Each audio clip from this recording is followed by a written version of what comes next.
وظایف آتش‌نشانی با محافظت کردن، در ایمن نگه داشتن، خاموش کردن، امداد و نجات خلاصه می شود.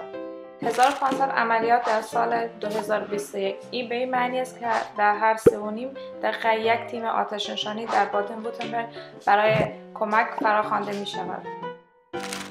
همونطور که از نامش پیداست، آتش‌نشانی آتشی که در جنگل، خانه یا کانتینرهای زباله رخ داده است را خاموش می‌کند.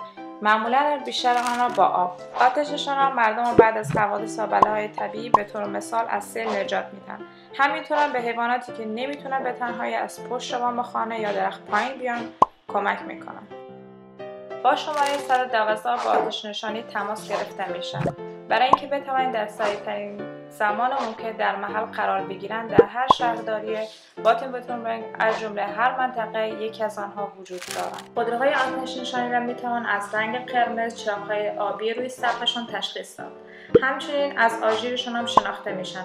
همیشه زمانی که آتش‌نشانی در مسیر اضطراری هست، این صدا شنیده میشه. همیشه میتوان مستقیما با آتش‌نشان‌ها صحبت کرد و آنها را از روی لباسشون هم تشخیص داد.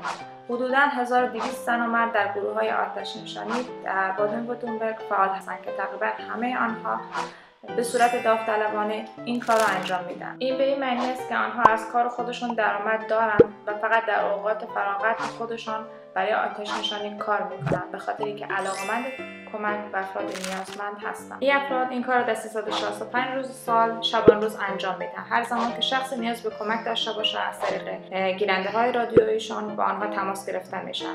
سپس در سریعترین زمان ممکن به ایستگاه آتش‌نشانی میآیند و داخل وسایل عملیات خود میپرند و با ماشین آتش‌نشانی به محل آسیب میروند. آتش‌نشانان برای تمام وظایف خود آموزش دیدند و به طور منظم در مواقع اضطراری با هم تمرین میکنند.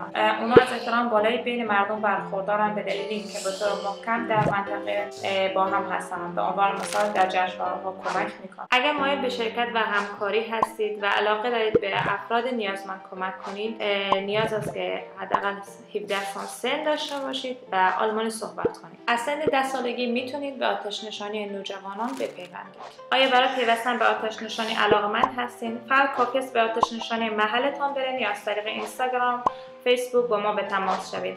ما به شما نیاز داریم.